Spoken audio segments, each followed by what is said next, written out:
one of the hardest people in the world to forgive is yourself. Forgiving yourself is really, really hard. And it's something that I still have to do on a regular basis because I can only speak for myself, but I've said and done things I'm not proud of. I've said and done things I've regretted. I had a family member tell me several years ago, you should never have any regrets in your life. I think that's foolish because I think when you learn, it creates regrets because you've learned that some of the things you've done and said has hurt people. And as such, if you don't regret it, you're going to make those same mistakes because you've caused hurt. You've caused pain. But the biggest thing is learning from it and moving forward and not repeating those behaviors, those words, those actions. What's going on, guys? Welcome to An Invite to Peace. I am your host, Chad Campese, and just as we start out here, a quick bit of news. We will be changing our name and format for the next season of the podcast. I've enjoyed sharing these testimonies of first responders and the impact that God has had on their lives, and we'll plan to still do those at a point. However, with some of the questions and feedback I've received over this season, it's pretty clear we have a lot of officers out there that are struggling behind the scenes with some pretty specific things related to relationships, parenting, physical and mental health, and a few other things as well. So they're asking for some real-world solutions, and we're going to address that.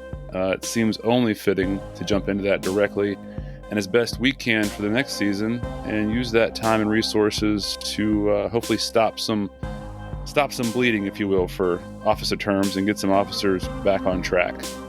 So as I put that together over the next month or so, be on the lookout for that, for a change in the name, artwork, and also a direction for season 2.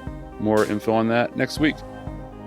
This week, my friend Doug Lightfoot, and I think his words convey exactly what it looks like to be open, authentic, and really lay it out there at a time when, especially as a supervisor in his own department, many men, including myself at one point, would just try to save and serve their own ego and their appearance and try to make themselves look like so much more than we really all are behind it all. Not Doug.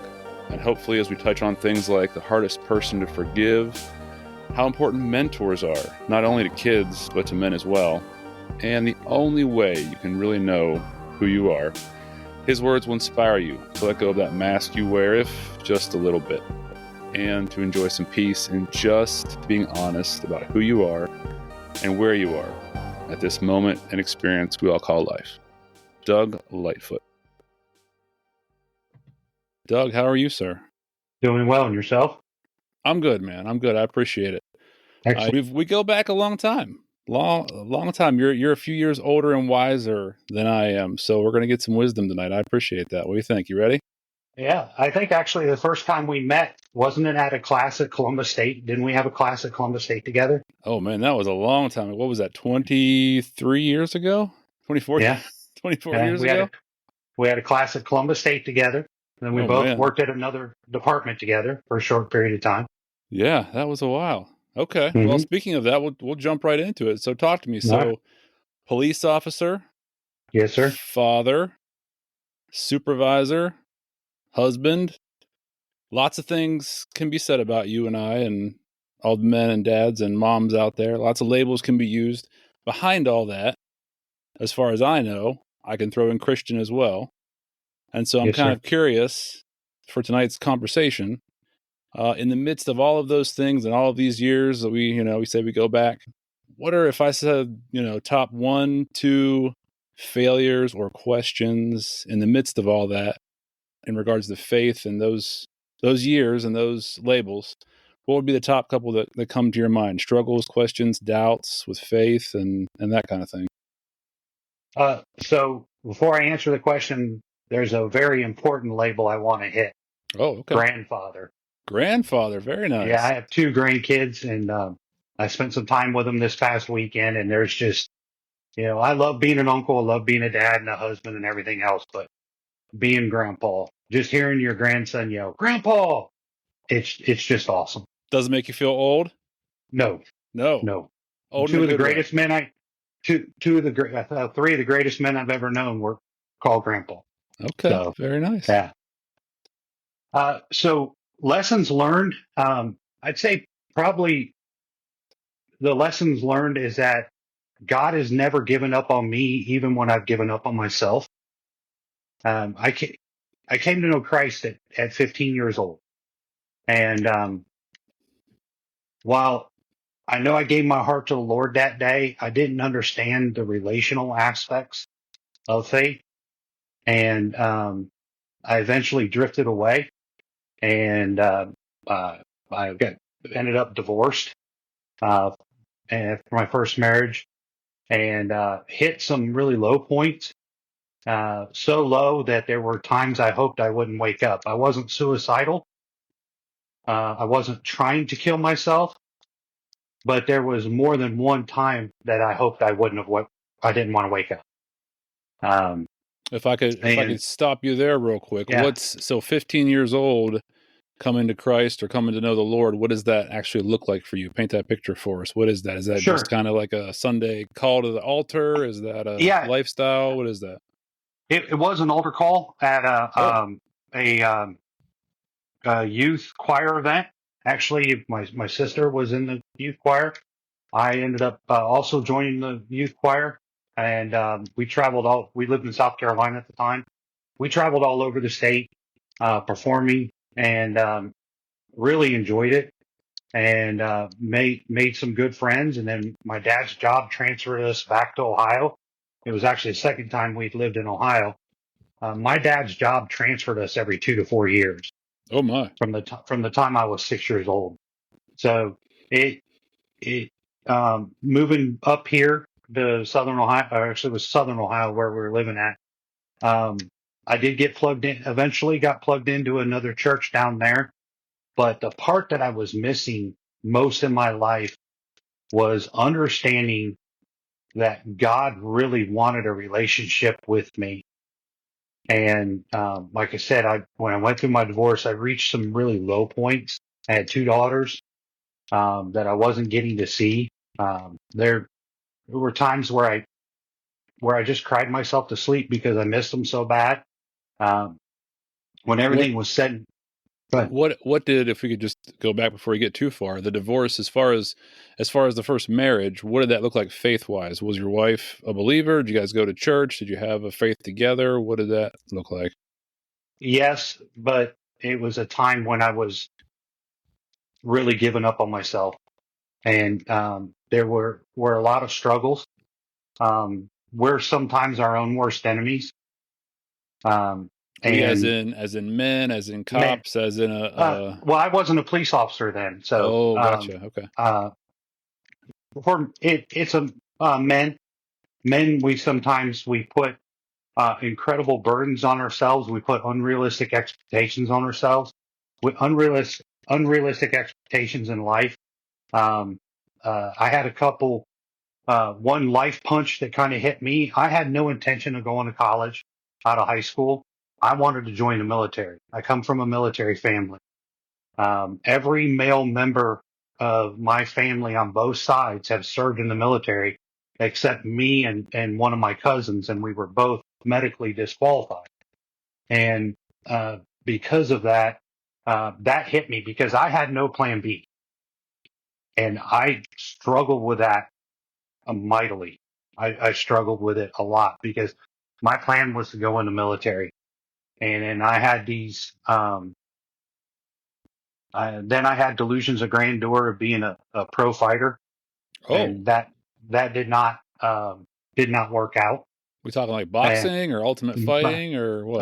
actually, it was just when the UFC was getting started. But my big thing was boxing and kickboxing. I was a full contact kickboxer. Uh, Gotcha. and when I saw both of those things go away, it's just something that I mentally did not get through. And it's one of the things that I think we as men really struggle with is how we handle disappointment. And because I didn't have the right relationship with God at that time, because I had the salvation, I had the fire insurance. That's how I looked at it. I had fire insurance and not relation. And it took a lot for me to get there. I had to take because of financial reasons, debt and things like that. I had to take a job in another part of Ohio. I moved up to Toledo, Ohio Was this to before take, marriage or after marriage? this is after my divorce. After your divorce. So Yeah. did you bring the military, the boxing, were those pre-marriage, or you brought that into the marriage, those Uh, expectations? especially the boxing brought into the marriage. Gotcha. I really wanted to be a pro fighter, and I just didn't have what it takes to do that. And uh, I let that's just something else that hit me psychologically. So, um, you know, we sometimes really put these high expectations on ourselves, and when we don't reach it, we view ourselves as failures. And I've counseled other men that have been through things similar. One man I counseled had dreams of being a pro golfer, and when that didn't work out, it it nearly destroyed him. So So I understand that. I guess what I'm getting at is when all this is coming to a head for you, is that what caused the divorce? Is that what caused the That marriage that was issues? What was that was part of that caused some of our marriage issues. Yes, Gotcha. and ultimately, I'm the one that asked for the divorce, and it hurt. And I look back on it, and I know I handled a lot of things wrong. So how do I did a lot of soul searching, and part of it was I had to get out of an environment that I put myself into while I was going through the divorce and after. I needed to get out of that environment, and it meant getting out of that section of Ohio to do so. And so, and I was financially strapped after the divorce. There was a lot of debt, there were things like that. So um, I had to move to another part of Ohio and take a job that I could only end up seeing my kids once a month. Oh my. And when you have small children, that that takes a toll on you. Yeah. And And go ahead. what did with the divorce, the kids, almost a depression or whatever that looked like when you realized this isn't going to work out for me professionally in these ways? Were you in a relationship at that point with God enough did you pray about it? Did you yell about it? Did you have expectations of him that he didn't come through? Was it still just fire insurance that you were like, well, I'm going to heaven, whatever. That's not part of what this is supposed to be. Or what did faith look like in the midst of all of that? Uh, it's funny you brought that up. You asked this question because I've only had one other person ask me this question. And what happened to me was there were two people who were um, I thought real close personal friends who knew some of the problems I was experiencing, and they completely turned their back on me. Oh my. And they were the last two connections I had to faith at the time. And it the one when I was talking to him on the phone, I said, you know what? I can see where this is going. Thank you. I won't bother you again. Um, and the conversation was over with because he was telling me I probably shouldn't be talking to you anymore. My wife's not happy I'm talking to you. You're going through a divorce. You've got little kids. And I said, okay, thank you. And that's when I just started really not caring about faith at all.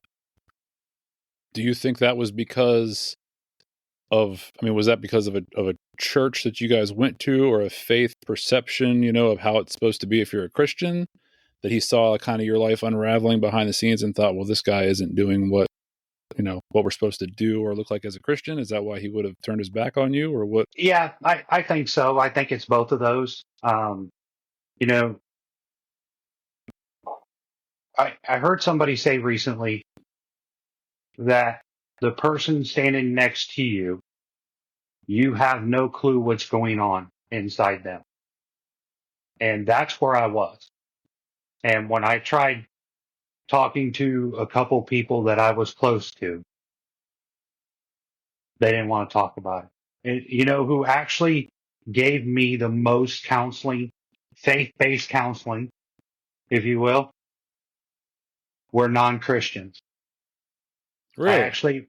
I had one guy, he's the guy I boxed and worked out with, tell me I was at his house one night and I was depressed. I was drinking, and he sat me down on his couch and he said, the happiest I've known you to be is when you were strongest in your faith, when you were serving God. You need to get back to that. And I told him, I said, I don't think God wants me. And that's how I lived my life for probably about 3 years. Why did you think that? What was it about?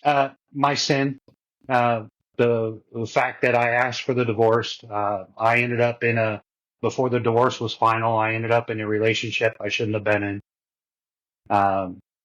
And there was a lot of things going on with me financially. The debt, people don't realize how much debt can come out of the divorce. There were, legal bills. There were all kinds of things, but debt, feeling the load, feeling the pressure from that, feeling the loneliness. I was fortunate. I had some family members who were, reaching out and trying to help me, but people I was close to in the faith were gone from my life. And that was rough. Yeah, People who so told me they loved me like a brother turned their back on me. they loved you like a brother when it looked like you were doing things right and everything was going well. Mm-hmm. Gotcha. So Yeah, tell me this: you mentioned the fire insurance, if you will, and that could be a mm-hmm. whole other conversation of how we view God. But Right. the fact that you're at your lowest, you're going through what you're going through, you're dealing what you're dealing with, and you didn't think that God wanted you at that point. Mm-hmm. What was your view of God? Like, if you could expand a little bit, what did you think God was, or what he was like, that he would look at you at your lowest and say, yeah, you're not worth my time? For me, it was, I viewed God as being the ultimate disciplinarian, that he was looking for me to make mistakes so that he could punish me. That was my view. It was hellfire and brimstone all the way. And I know now that is not correct, but at the time I believed it was. And I yelled at God several times, take me, just take me, God. There, when I was sitting in my apartment alone, I remember, drinking, consuming alcohol, saying, God, I don't care if I wake up in the morning. My kids would be better off without me. Everybody in this world would be better off if Doug Lightfoot no longer existed. Like I said, I was never, hey, I'm going to go out and kill myself, but I was okay if I died. And that was not a good view. It wasn't a good time in my life.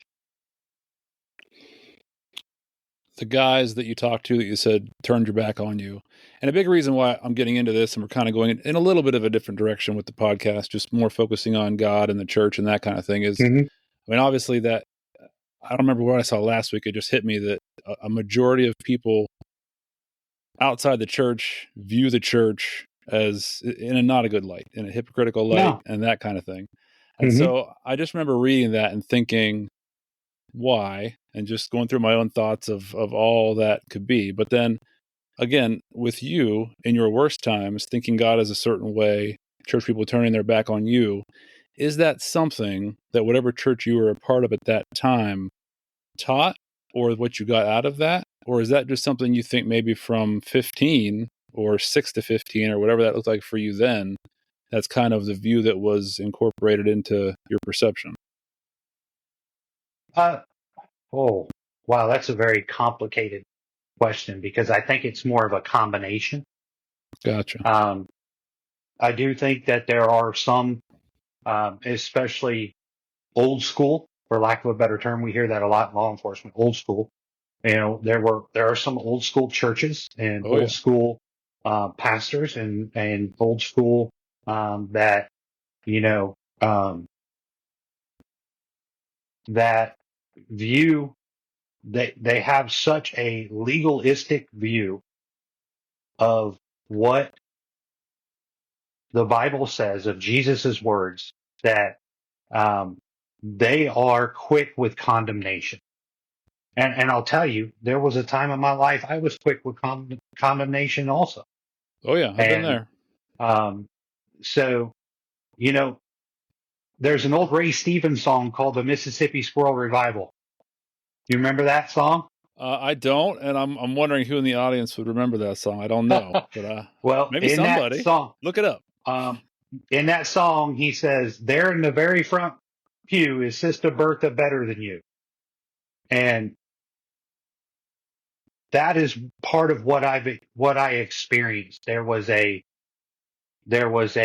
um, there was a condemnation, there was a judgment, and don't get me wrong, I do think that when we have a brother or sister in Christ that is strained, we have a moral and biblical obligation to them to reach out to them, but it's not supposed to be reaching out to them in condemnation. You can tell them what they're doing is wrong. Don't, I get that, but the the and I keep using condemnation, but it almost felt like venom that I was experiencing, and so it made me angry. It made me bitter, and it made me just not care about a lot of things. And um, when I moved up north, I was able to come down to see my daughters once a month. The job I had at the time required required us to work 26 days on before we could get 2 days off. And I would use my only 2 days off every month to come down and see my daughters. And I was driving back and forth. And when I would get close to Bowling Green, I could pick up this radio station in Toledo. And I still to this day, do not know how I found this radio station. But it was a Christian radio station. And I heard what first caught my ear was some music that I remember way back from the 80s. And this was 1999. And I'm driving back and I hear this pastor talking. Immediately goes into a service, and I hear this pastor talking, and he catches my ear. And I'm like, I like this. So I started tuning in every Sunday evening to listen to this pastor, even when I wasn't traveling. I'm guessing this is And not a hellfire and brimstone type no, pastor. No. no, not at all. And I'm like, oh, wow, this is something totally and completely different than what I'm used to. But I like the message. And I'm like, God, are you trying to talk to me? Because I'm pretty sure you've given up on me because I gave up on myself. And I listened to this pastor for probably 5 or 6 months. I go through a job change, and I'm listening to this pastor, and I finally get the guts up to go to that church service. Oh, wow. Yeah. And I had gone through a bad breakup with somebody, and I go to this church service, and what I do is I know that church service started at 10. So I showed up at 10:15 because then that way I know they're done with the worship. They're done with the greeting. I can slide in the back and slide out as soon as they go to Yep. pray. You don't have to talk to I did that. anybody. I did that 2 weeks in a row. The third week I did it, I get intercepted Oh, they were watching for you. by one of the deacons who ended up becoming just a vital part to my growth. His name was Lou. And Lou was this crusty old Korean War veteran and immediately took a liking to me. And I took a liking to him. But he caught me. He goes, "Oh, you think you're going to sneak out of here and not say hi, huh? What's your name?" And, he introduced himself. And I came back the next week and kept coming back. And then God started turning my life around. So, question of the hour, or of the minute, I guess, from what you said. Do you think you found that radio station, or do you think that radio station found you? It's amazing how God works. And at the time, I can't even tell you how the radio got on the station, which is kind of weird because at the time I was, and this goes back a few years, I was listening to books on cassette tapes. Oh my. As I traveled back and forth, I could get them from the local library. So I was listening to books on cassette tapes, and I had finished one. And I don't know how I ended up on that radio station. I don't. But just hearing it, because I ended up with the music first. The music's what caught my attention, and then it was the pastor, and the first two sentences that he said. Now, to this day, I can't remember what those sentences were, because this, like I said, this was all the way back in 98, 99. He was getting my attention. How did, and I know you can't remember exactly what he said, but how did whatever you heard on the radio and whatever you then started to hear when you went to the church conflict with what you thought of God and what you knew from your fire insurance days? Grace, forgiveness, and relationship. Those three things were big. One of the hardest people in the world to forgive is yourself. At least that's for me. And I've found it in other people I've counseled, that I've mentored, is that forgiving yourself is really, really hard. And it's something that I still have to do on a regular basis, because I can only speak for myself, but I've said and done things I'm not proud of. I've said and done things I've regretted. I had a family member tell me several years ago, "You should never have any regrets in your life." Well, I think that's foolish, because I think when you learn, it creates regrets, because you've learned that some of the things you've done and said has hurt people. And as such, if you don't regret it, you're going to make those same mistakes. You're not going to, I think that a natural outpouring of knowing that you've said or done something wrong is regret, because you've caused hurt. You've caused pain. And, there are some things that we can never seek forgiveness for, because those people are no longer around us. There are challenges to that, but the biggest thing is learning from it and moving forward, and not repeating those behaviors, those words, those actions. So if you're willing, and this first season I'm having on mostly, actually just all first responders, and a lot of that is the audience is first responders. But if you're willing, and for whatever is appropriate, obviously, but lots of parents, lots of marriage, lots of relationships, and cops, firefighters, military, due to the work, due to the timing, are horrible at marriage, relationships, and parenting. Not in, you know what I'm talking about. Right. I'm sure first responders understand where I'm coming from for that. Is there one specific regret when it comes to marriage or parenting that really sticks out in your mind that you could explain for us and just be like, yeah, I had to do this and ask for forgiveness, and this is how I healed that situation that I created? when you speak about forgiveness that you talked about just a little bit ago? One that I'm willing to talk about publicly. There we go. If not, that's fine. I Okay. just thought I'd throw it out No. there. Yes. Um, and it's something that I've had to do repeatedly. I'm very, very mission and career driven. And what that's done is sometimes put me at odds with my wife when there's other things she wants to do. And, um, we've had some, financial challenges. Like when I went into law enforcement, I took a $7.50 an hour cut and pay to go into law enforcement. Now, when you're paying child support and then you have a small child at home, because my wife and I were, my wife and I had a son together. And then we had another one on the way. I had another boy on the way when I started in law enforcement, full time. So, we ran into we had financial challenges. We had a lot of medical bills with our youngest son. He got really sick when he was 6 months old.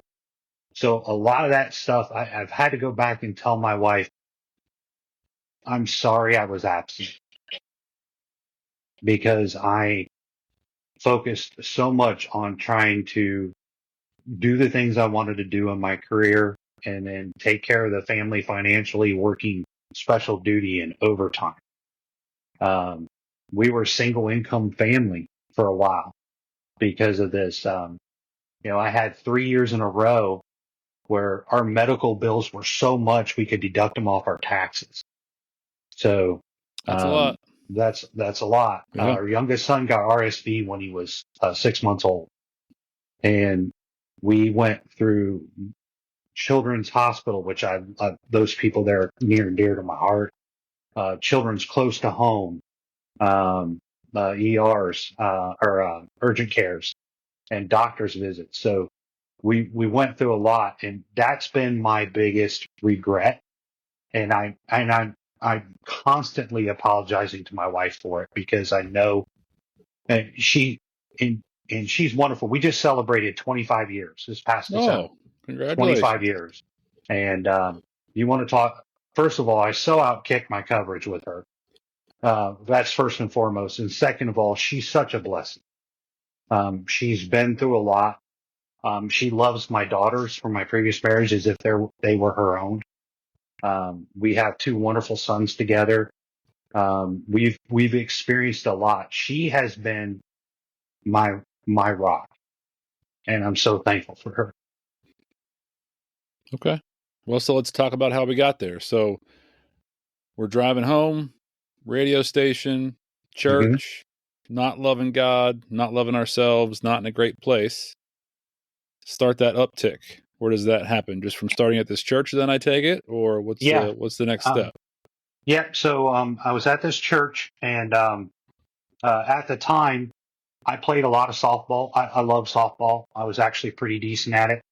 And the church that I belonged to up there had a softball team, and that we competed in not in a church league, but actually in a city league that was a pretty competitive city league. And our team did well. We actually won the league the first year I was there, not because of me, because of them. They were all really good players. But what ended up happening and why that's so important is there was a couple players on that team that took me under their wing who were successful fathers and husbands. And one in particular, his name was Jeff. And Jeff went through some of the same things I did for boxing. He went through for baseball. He actually got drafted by the Yankees and played in the minor leagues and then didn't make it. And he dealt with that. So he and I had a lot of connections. We had children about the same age, and Jeff took me under his wing, and he really started investing in me as a human being. And it made such a difference in my life. And I remember one day we were we went to practice, Well, Jeff was a salesman and he was on the road during the day. And this is before everybody had cell phones. And I worked at a chemical plant up in Michigan at the time. So I was away. We show up for practice and we didn't know practice had been canceled because thunderstorms were coming in. So I'm sitting there talking to Jeff in his car, thunderstorms happening. I'm not moving anywhere. We end up being almost an hour sitting in his car talking and praying.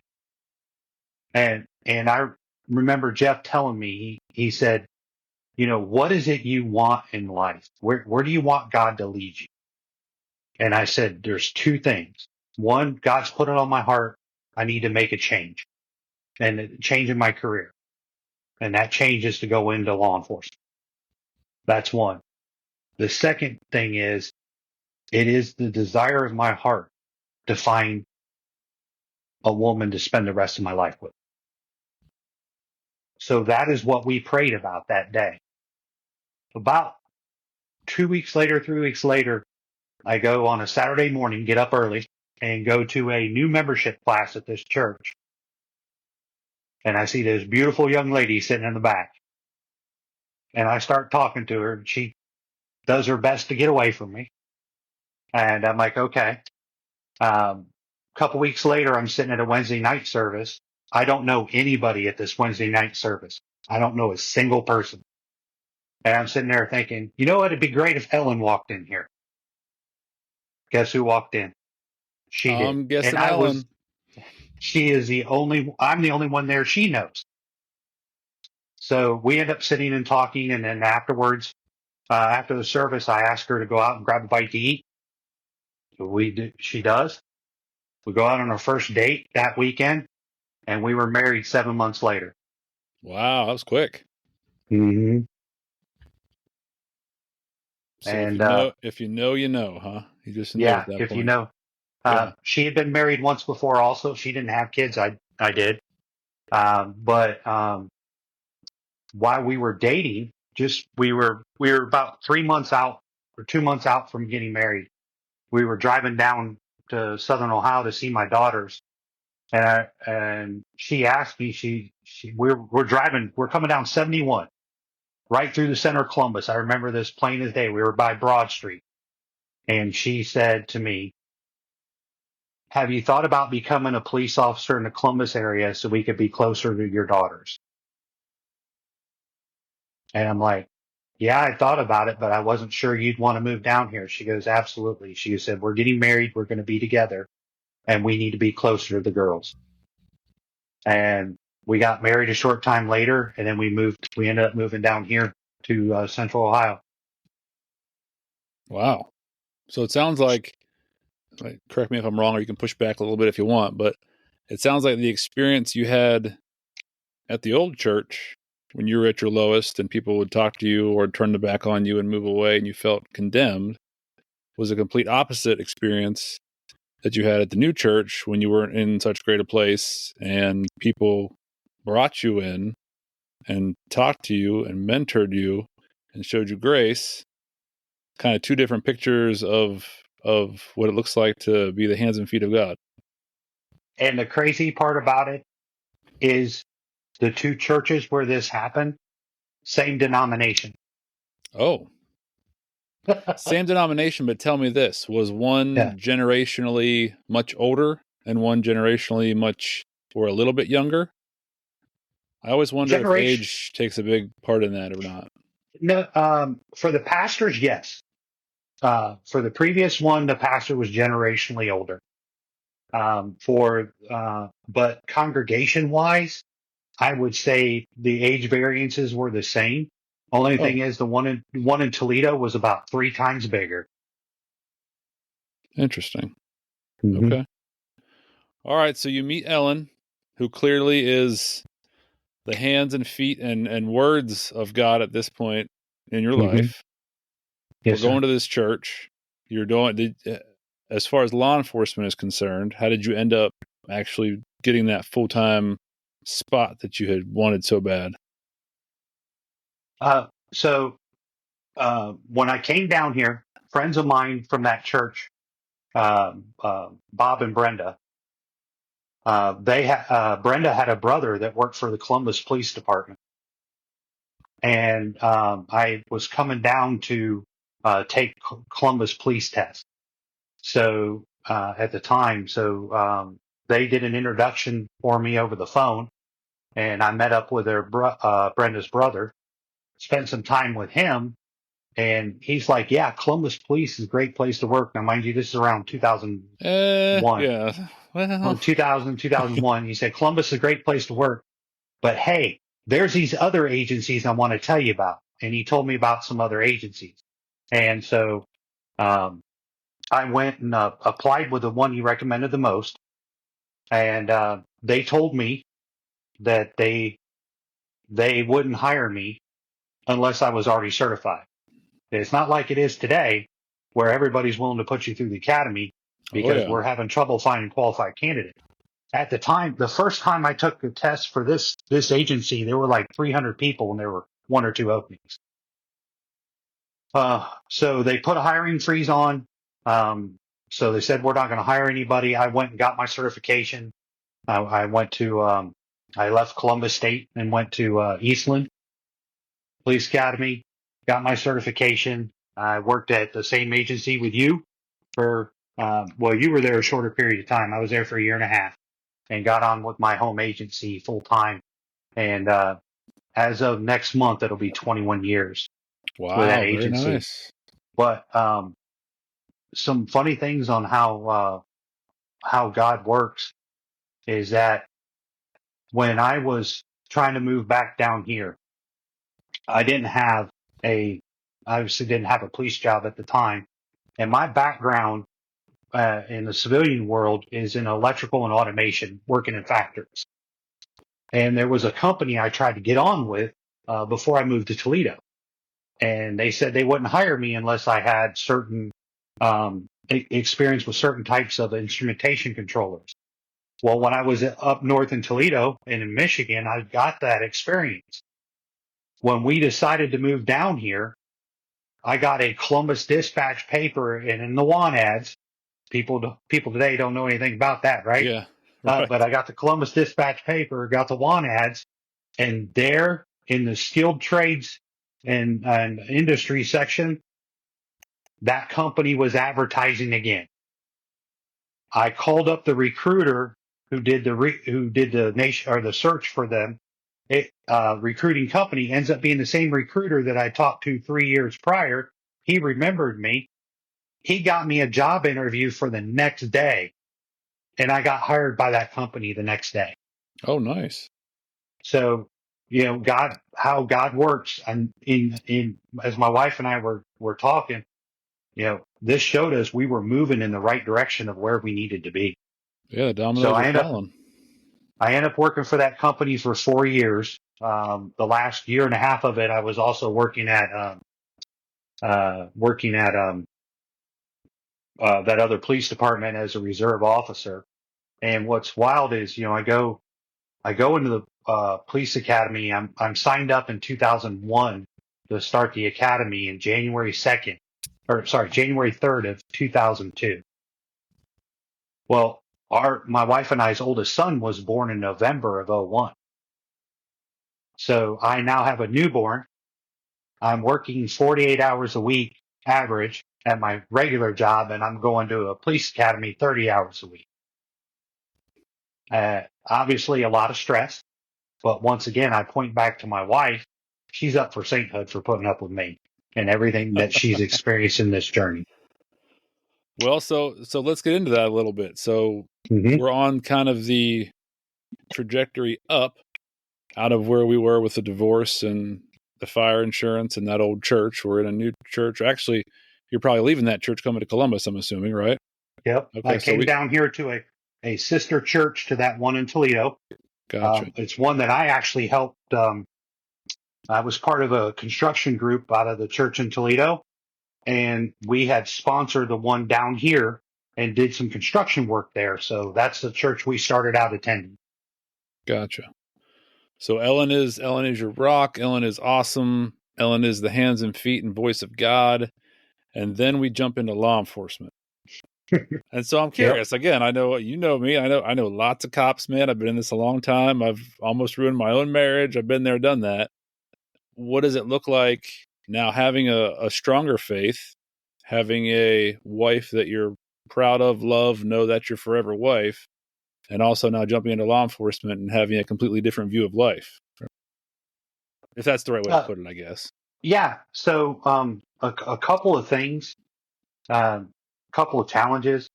You know, one of the challenges is, as well as I do at this job. We see things, we hear things. There's many times I wish my brain could forget what my eyes have seen and my ears have heard, and those take a toll. Um, even though I work for a more affluent area, um, some things still happen. Sexual assaults still happen. Homicides still happen. Uh, Fatal car wrecks still happen. Suicides. I mean, how many suicides have we been on? And, we still have the mental health calls. We still have the domestic calls. All those things we still experience no matter what agency, what jurisdiction we're in. And unfortunately, over time, when you're working all the time and you're working off shifts, for years, I think I spent 9 years on third shift or some Ooh, version of third shift. Because if I would have done second shift, I would have never seen my kids' activities. So yeah, when you have your choice of second and third shift, what do you take? You take third shift or you don't see your kids. right. And so I did those, working those odd hours and then when Colby, our youngest son, was having all those medical issues, uh, I was working every scrap of overtime and special duty I could, because we were a single income family, um, making as best we could, with all those medical bills and other things. Um, but there are times that I've run into where my faith has been extremely strong. And there's other times when I've been weak as a kid. And a lot of that has to do with my perspective. Where's my focus? If I'm focused on what's in front of me, I start running into problems because my personality is I'm a fixer. I can do this. I can fix this. I've got this. And I'm not looking to see how God is going to handle it, how God wants me to handle it. So those are the type of struggles that I've had I'd say the same as other people I've mentored and talked to. And one of the things that I've gotten out of this, and it opened my eyes probably, I would say the year after I got my first promotion, was understanding the value of mentors. And I encourage everybody, I think especially in our field, you should have two mentors in your life, at least two. But one of those mentors needs to be outside the profession. I do believe we need mentors in the profession to help us handle some of those obstacles we are going to experience. We're going to experience obstacles. And some of the obstacles are unique to the profession. But we need mentors outside the profession, because what we can become what happens when a bunch of cops get together? We can become jaded, can't we? We can start developing an us versus them mentality. We can start thinking things are worse than what they really are. Having somebody with an outside perspective, outside the profession's perspective, um, I think that really helps us. But I also think our mentors need to be believers also, and because they can help point us back to that right direction, that true north that we need. Was there anything, you mentioned see, smell, things that had an effect on you? Were there any ones specific that stand out, not that just had an effect on you, but that really made you question either your faith or what God was doing or why God would allow this? And really not just, an initial, I wonder why, and you put it off, but something that really rocked you to the point that I really need to make sure that this is what I believe, because I can't believe that God would allow something like this to happen, or I don't understand why this happens like this. Something in that Yes. realm. Yes. So it was a sexual assault. I was first one on the scene. It was pretty bad. And nobody ever deserves to be sexually assaulted. Let me start there. But here you have a young person, um, a single mom, who was brutalized. And that particular day, we got to the house at 5 a.m, around 5. I think I got off work at 2 o'clock that afternoon. I was a CIT officer, crisis intervention team training officer. I was one of only 3 or 4 on our agency at the time. Now everybody is, but I made a connection with this victim. Now I'm not a small dude, you know me, and uh, I've seen just my presence has made people uncomfortable at times, especially in uniform. But I made an immediate connection with this young lady, and so I ended up going to the hospital with her. I ended up staying at the hospital. She actually didn't even want me to leave the room. The only time I left the hospital room was when they came in to do the exam, and I explained to her that I would be standing right outside the door. Sorry, Take your time. but I was pissed.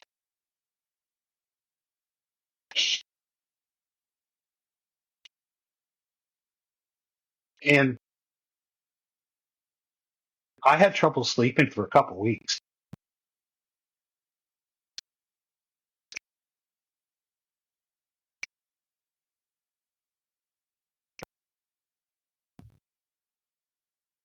Knowing what she went through,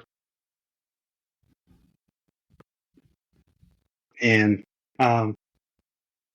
by the time, like I said, I didn't get out of the hospital. I think it was like by around somewhere around noon, and then I had all this evidence I had to get impounded and processed, and we were shorthanded. I don't even think detective never even came out on that one. One did show up at the hospital later that morning, one of our detectives, but that that one that one got me, and I was mad, and like I said, I had trouble sleeping. Uh, for I'd say at least 2 weeks. And then it was actually one of our detectives at the time, Dave. Dave, I talked with about this, and um, I still remember him saying that we're not going to give up, and we didn't. And it took us almost 2 years, but we got the guy. I looked it up here several months ago. He is going to be eligible to get out of prison a year before I'm eligible to retire. So that one shook me. It And shook me bad. when you say mad, obviously mad at whoever that was that did what they did. hmm But what did that look like? How did that make you feel when it comes to a loving, good God? Did that I rock your? questioned how God could allow that to happen. And the thing I keep going back to um, is that God does not cause people to sin. God gives us free will to make our own decisions. And then God helps us to heal from bad decisions. But it's the free will. Um, I know this young lady is a believer. Um, her family also. It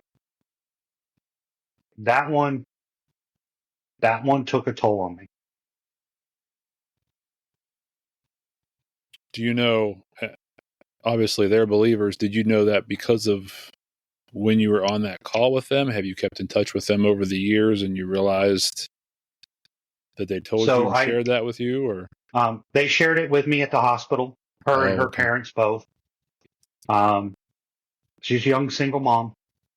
Um, and, it was,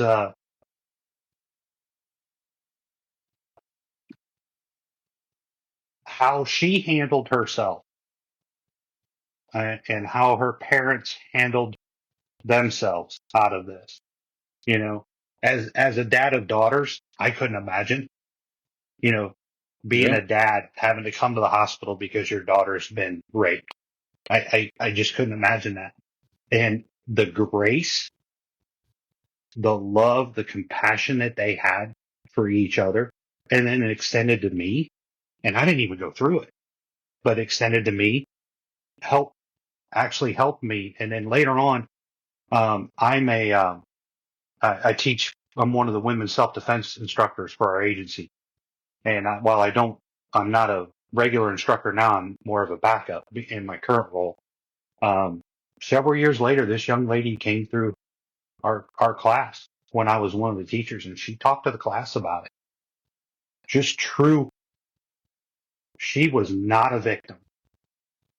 She was a survivor and an overcomer, and her faith played a role in that. And at least that's what they conveyed to me, and I believe it. And I will tell you, it helped me. Is her faith and that closure, being able to see how she handled it, what kind of brought you back? Yeah, I think that's part of it too. And then just wrestling with God over it, how this could happen. I'll tell you, her dad and her mom were are pretty awesome human beings, and they were uh, their words. I mean, they went out of their way to share words of encouragement with me and thanks. One of the things that I prize in my personal possessions is a letter I got from them. Okay. Well, thank you for sharing that. I know it Yeah. wasn't the easiest, but what does, so how long ago was that? Just out of curiosity. Oh gosh, 17, 16, 17 years ago, Oh, wow. and it still has Okay. an impact on me Yeah. because I Clearly. remember the lost sleep, everything. Okay.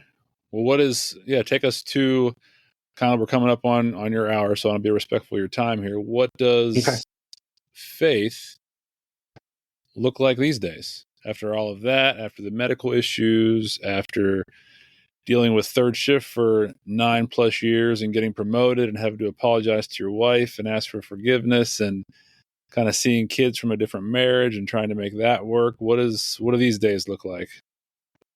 Uh, these days today, I'm in the, like I said, I'm eligible to retire 4 years from next month. But I'm not saying I'm going to, but when you get into that almost, I don't want to say countdown, but you're towards the end of your career. It's looking at how we can, uh, my faith drives my service. There's no additives, no preservatives. I could not imagine doing this job without faith, and I couldn't imagine getting through life anymore without faith. So for me, it's how can I finish strong? And as one of my coworkers and I were talking earlier, is what would I want my legacy to be? And I want my legacy to be that I loved people, and that I wanted people to be better off for me being in their lives than if I wasn't. And how does that look? From a couple ways: that they know I care, and that I'm passionate about officer wellness.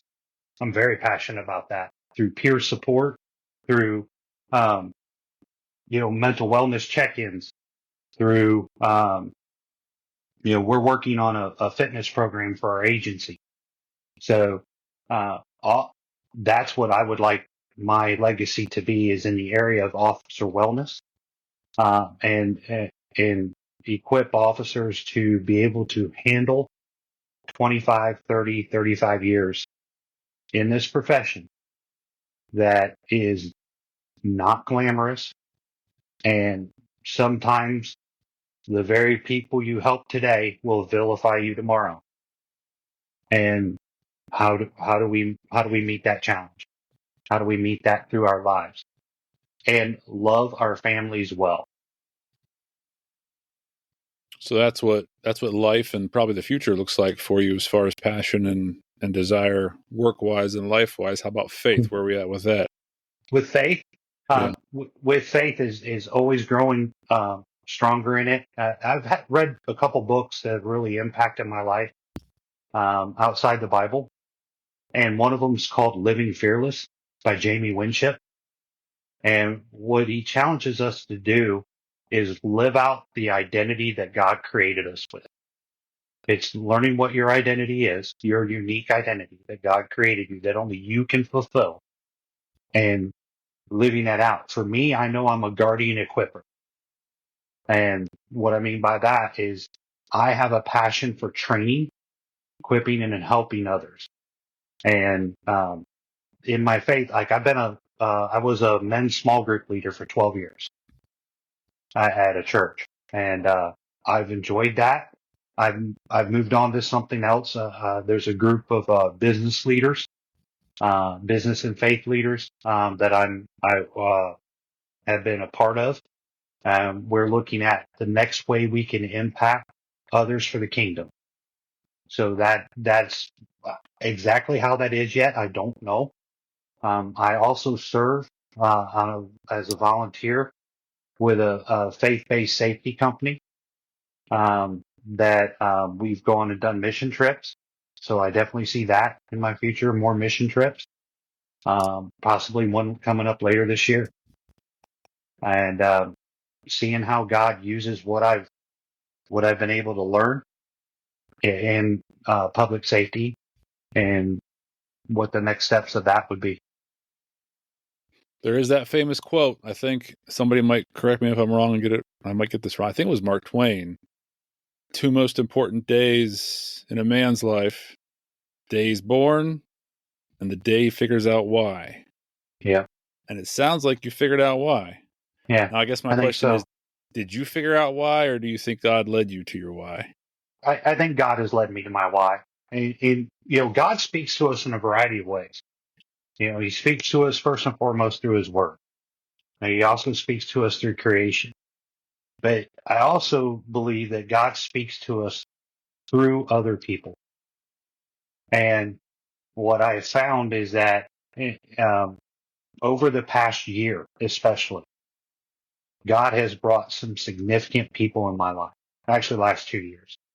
And these people have helped me grow deeply. But what's also happened is people who were already a part of my life have now, even more so, um, been actively participating in my life. It's funny. Today I got a text from a friend of mine who's never texted me anything like this before. We've exchanged texts, we've encouraged each other, but he sent me a Bible verse today. He goes, "Hey, I know you've been going through a couple things," and he goes, "This Bible verse came to my mind, and I wanted to share it with you." And surrounding yourself with people who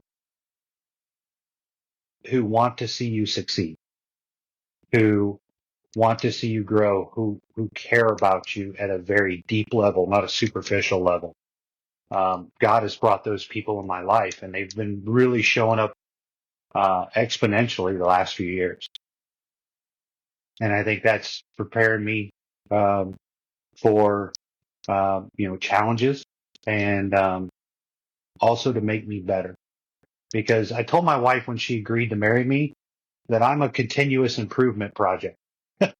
And she's reminded me a couple of times that's been spot on.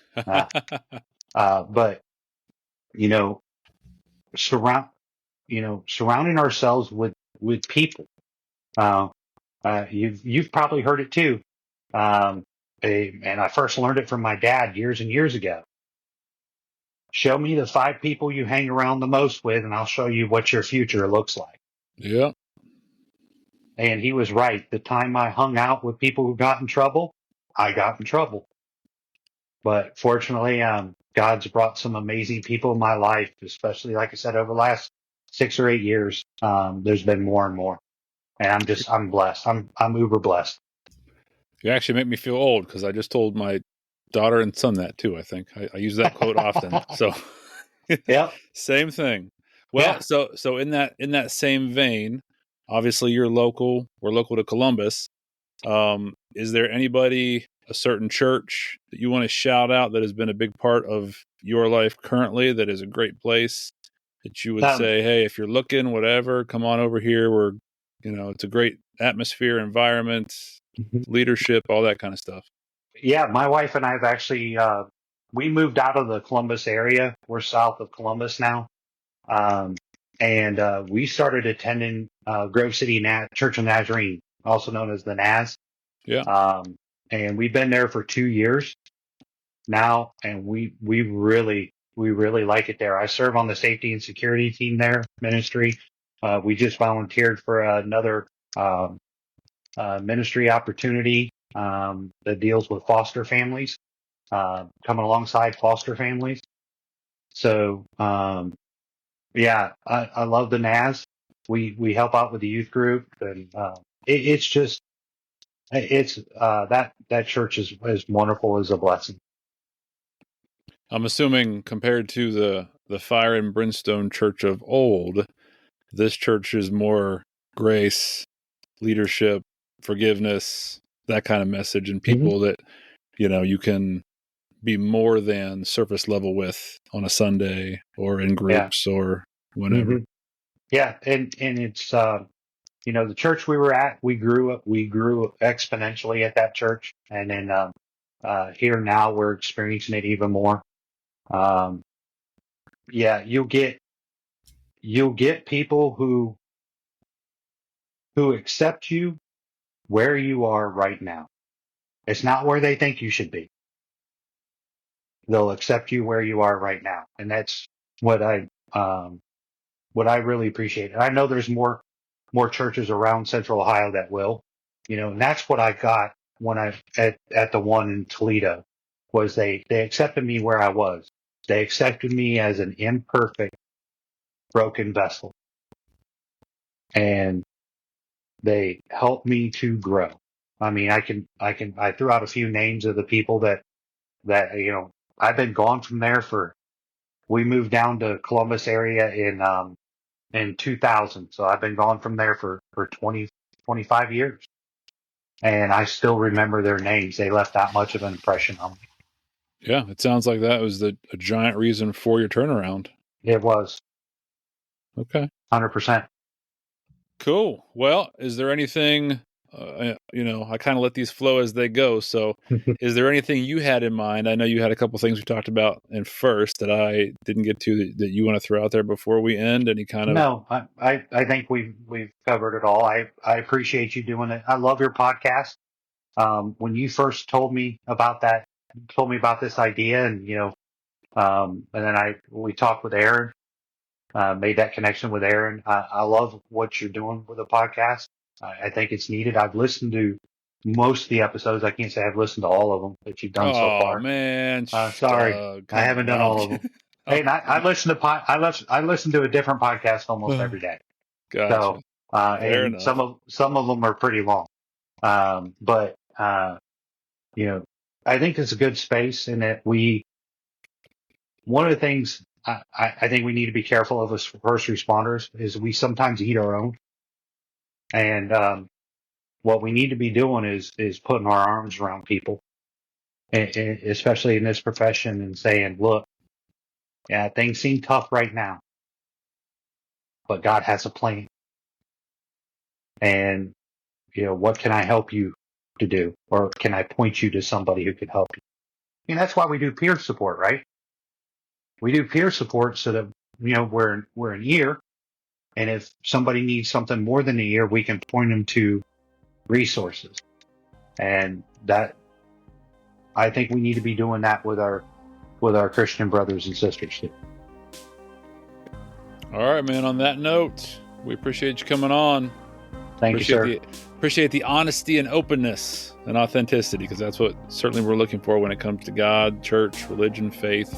Some more honesty and openness, and a bit ability to just be who we are and not have to have the masks and the, expectations of way too high and you need to be this, and this. So I appreciate that, because that was part of your conflict too, is that's what you experienced that first end, and that was not what helped you along in any way, shape, or form.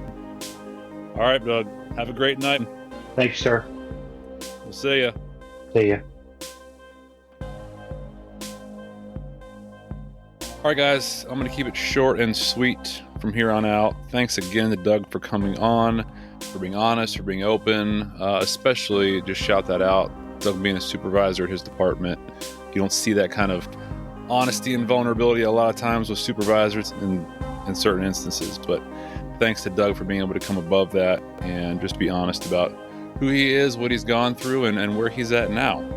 Don't forget, I think we have 2 more episodes coming in the current format, Invite to Peace, and then we're going to do the switch. Next week, I'll talk a little bit more about that as far as getting some help off duty, getting you guys some help to survive off duty with some of the things you guys are going through in relationships, parenting, health, finances, that kind of thing.